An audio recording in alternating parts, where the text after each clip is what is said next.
바로의 노예였다. 이 말은 이스라엘의 어린아이로부터 시작해서 어른에 이르기까지 모든 국민들이 잊지 않고 기억하는 내용입니다. 대물림하면서 노예로 살 수밖에 없는 그 백성들을 하나님은 은혜로 가나안으로 인도하셨습니다. 하나님은 아무런 능력이 없는 노예 출신 이스라엘을 돌보시고 그 광야 길에서 환난도 다 막아주셨습니다. 아무것도 없던 이스라엘 백성들에게 우리 하나님께서는 집을 주고 땅도 주셨습니다. 나라도 만들어 주셨고 또 번영하게까지 해주셨습니다. 하나님은 오래전에 아브라함에게 너 민족을 번성케 하고 내가 내게 복을 주겠다 말씀해 주셨던데 그 약속하신 그 복, 이것을 하나님은 어김없이 그 후손들에게, 이스라엘 백성들에게 다 이루어 주셨습니다. 문제는 이스라엘입니다. 이스라엘 백성들이 하나님의 복을 받고 이제 배가 불러오고 등이 따뜻하니까 생각들이 달라지기 시작했습니다. 이제는 하나님 없어도 될 수가 있는 것 같고 또 하나님 없이도 모든 걸 할 수 있다고 하는 그런 잘못된 생각이 그들의 마음속에 들기 시작했습니다. 하나님은 사람이 자꾸 마음이 변하기 때문에 이스라엘도 이렇게 변할 수 있다라고 하는 그런 생각을 이미 갖고 계셨고 그런 이스라엘의 마음을 이미 읽고 있었기 때문에 신명기 6장 10절부터 15절에 이렇게 말씀합니다. 내 하나님 여호와께서 내 조상 아브라함과 이삭과 야곱을 향하여 내게 주리라 맹세하신 땅으로 너를 들어가게 하시고 내가 건축하지 아니한 크고 아름다운 성읍을 얻게 하시며 내가 채우지 아니한 아름다운 물건이 가득한 집을 얻게 하시며 내가 파지 아니한 우물을 차지하게 하시며 내가 심지 아니한 포도원과 감람나무를 차지하게 하사 내게 배불리 먹게 하실 때에 너는 조심하여 너를 애굽 땅 종되었던 집에서 인도하여 내신 여호와를 잊지 말고 네 하나님 여호와를 경외하며 그를 섬기며 그의 이름으로 맹세할 것이니라. 너희는 다른 신들 곧 네 삼면에 있는 백성의 신들을 따르지 말라.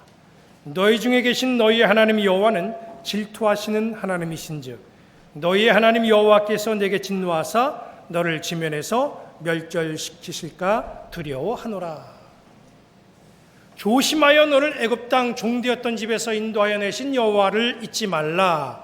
하나님은 분명히 이스라엘 백성들에게 그렇게 말씀을 주셨습니다. 그런데 하나님이 우려하시던 일이 그대로 현실로 나타났습니다. 얻게 되고 누리게 되니까 이스라엘 사람들의 생각이 바뀌어지기 시작한 거예요. 하나님을 멀리하게 되었고 이제 새로운 신들을 그들이 섬기는 그런 잘못된 일들이 발생하게 됐다는 것이죠.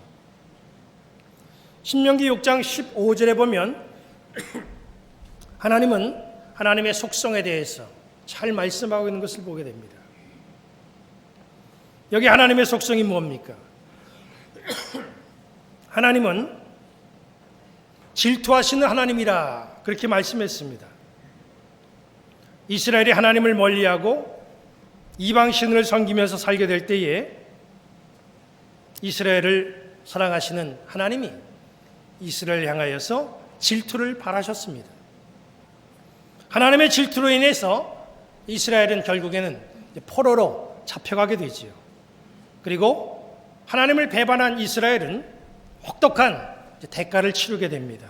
오늘 본문은 바빌론 포로로 잡혀온 이스라엘이 이방 족속에게 조롱과 멸시를 받는 그 일에 대해서 탄식하는 노래입니다. 시편 137편 7편 오늘 본문에 나와 있는 이 말씀 1절부터 4절을 봅니다. 우리가 바빌론의 여러 강변 거기에 앉아서 시온을 기억하며 울었도다.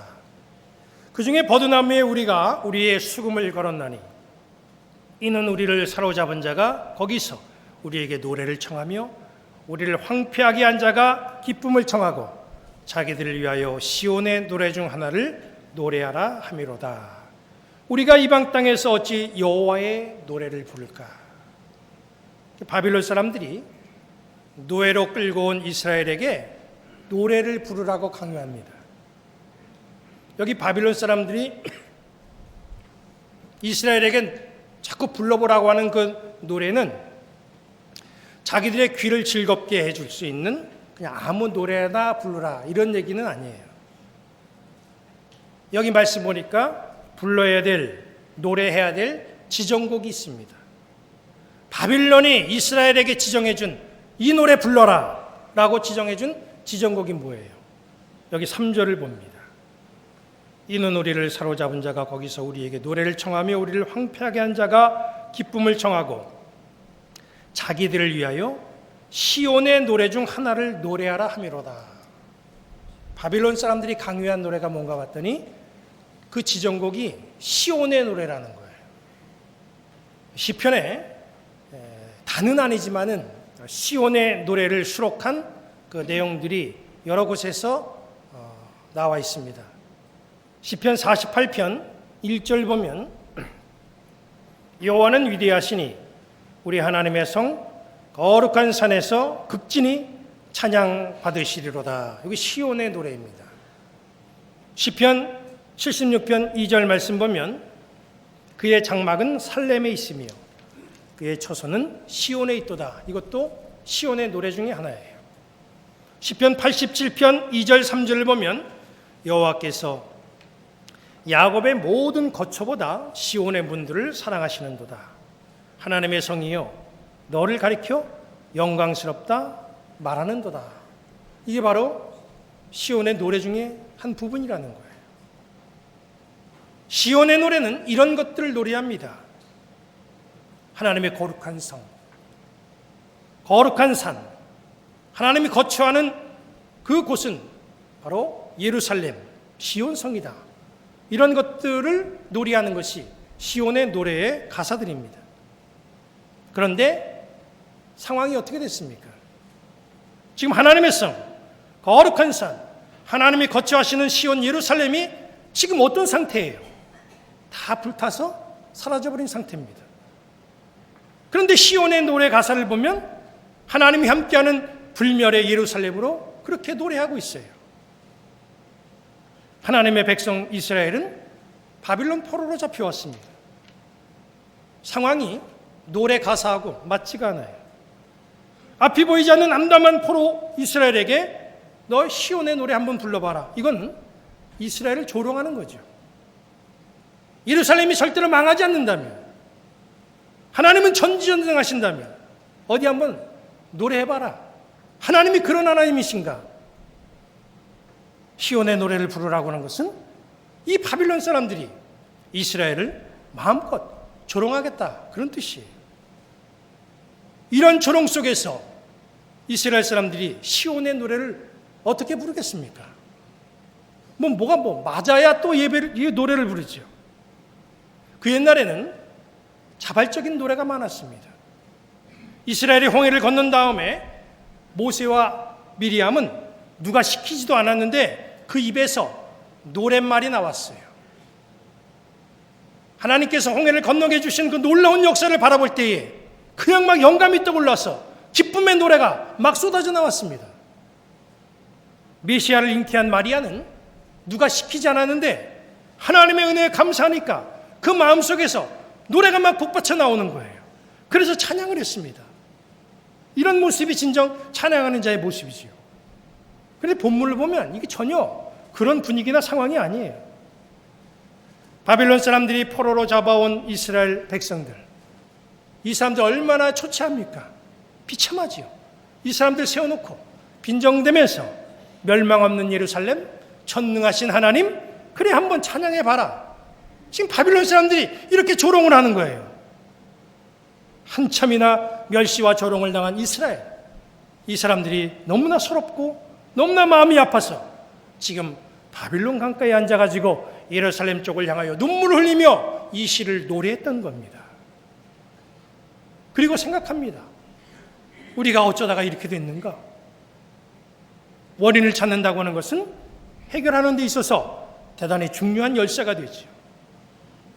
이스라엘은 바빌론 포로 생활에서 자기들이 무슨 잘못을 저질렀는지, 자기들에게 어떤 문제가 있는지 지금 아주 처절하게 깨닫고 있습니다. 이스라엘이 깨달은 게 뭐예요?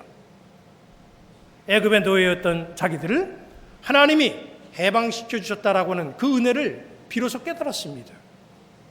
해방시켜 주신 하나님이 자기들을 가나안 땅으로 인도해 주시고 집과 땅을 주신 그 놀라운 은혜를 그들이 거기서 깨달았어요.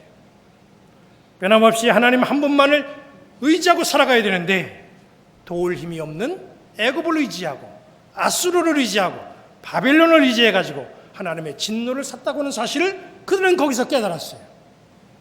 하나님의 은혜를 망각하고 우상을 숭배하면서 제멋대로 살다가 하나님의 진노로 말미암아 모든 것을 다 잃어버리고 바빌론 포로로 잡혀왔다는 사실을 그들은 거기서 깨달은 거예요. 그리고 회개하면서 하나님으로부터 한 번의 기회가 더 주어지면 이제 정신 차리고 예루살렘에 돌아가서 제대로 살아보리라. 그들은 그걸 소망하고 있습니다. 하나님은 바빌론 강가에 앉아가지고 뒤늦게 회개하면서 시온을 기억하면서 울고 있는 이 이스라엘의 이 처지를 불쌍히 여겨주시고 그들을 받아주셨습니다. 그래서 다시 예루살렘으로 돌아오게 하시고 예루살렘 성과 성전을 재건할 수 있도록 은혜를 베풀어 주셨죠. 이런 아픈 역사 속에서 이스라엘은 그때부터 지금까지 오늘날까지 두 가지 사실이 머릿속에 깊이 박히게 되었습니다. 그 하나는 뭐냐면 기억이라고 하는 거예요. 기억은 우리를 해방시키지만 망각은 우리를 다시 유배지로 끌고 간다. 이걸 머릿속 깊은 곳에 이들은 갖고 있었습니다. 그래서 이스라엘은 애굽에서의 노예 생활을 계속해서 기억하고 있는 거예요. 뼈아픈 그 노예 생활을 기억합니다. 이스라엘 사해바다 근처에 마사다라고 하는 높은 봉우리 하나가 있습니다. 그림을 보시면 마사다는 히브리 말로 요새라고 하는 뜻입니다. AD 70년경에 로마가 예루살렘을 불바다로 만들고 처참하게 파괴했을 때에 유대인 한 960여 명이 이곳으로 피신을 한 거예요.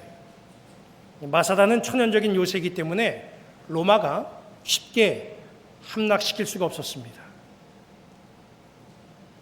한 2년 동안 로마 군인들이 절벽을 타고 여기를 공격하면 마사다 위에서 유대인들이 돌을 굴리면서 강력하게 저항을 합니다. 공격을 시작한 지 한 2년이 흘렀어요. 그래도 도대체 적을 어떻게 점령해야 될지 답이 안 나와요. 도대체 실마리를 찾지 못했습니다. 그러던 중에 로마는 한 가지 방법을 고안해냈어요. 그것은 바로 유대인들을 동원시켜가지고 절벽에 경사로를 만드는 겁니다. 어느 쪽에다 경사로를 만드냐 하면 한번 보시면 경사로가 나 있죠. 마사다 위에서는 경사로를 만드는 동족에게 차마 돌을 던지지 못했어요. 왜냐하면 이 유대인들을 동원시켜서 저걸 쌓아나가니까 그냥 자기 동족 돌 던져가지고 맞아 죽으면 이것도 아니지 않느냐라고는 생각에 차마 돌을 못 던진 거예요. 경사로 공사가 다 끝났어요. 이제 마사다 함락은 눈앞에 다가왔습니다. 로마가 유대인들에게 경고합니다. 하루의 시간을 줄 테니까 다 항복하라. 그렇게 권하는 거예요. 마사다 항전을 이끌었던 유대인의 지도자 야이르라고 하는 사람이 유대인들을 모아놓고 이렇게 말합니다. 형제들이요, 우리는 로마와 맞서 싸운 마지막 용사들이다. 어둠이 물러가고 동이 트면 우리는 저들의 포로가 될 것이다. 그러나 지금 이 순간은 자유로움으로 부끄럽지 않게 죽을 기회가 왔다. 그것은 우리 아내와 자식들이 치욕을 당하고 노예로 끌려가기 전에 그들을 우리 손으로 죽이고 우리 스스로 목숨을 끊는 일이다. 노예가 되기보다 자유란 이름의 수위를 입자. 그 연설이 끝나자마자 유대인들은 각자 집으로 돌아가서 자기 가족들 모두를 죽입니다. 그리고 남자들 모두는 한 곳에 모여서 제비를 뽑아서 10명을 택합니다. 제비 뽑힌 10명의 남자는 거기서 다시 한 명의 제비를 뽑아가지고 10명을 다 죽이죠. 나머지 1명은 그 9명을 또 죽이고 자기는 자살을 합니다. 이튿날 마사다에 올라온 로마는 시체가 질비한 모습을 보고 당황을 합니다. 도랑에 숨었던 2명의 여인들과 5명의 아이들을 발견한 이 마사다 위에서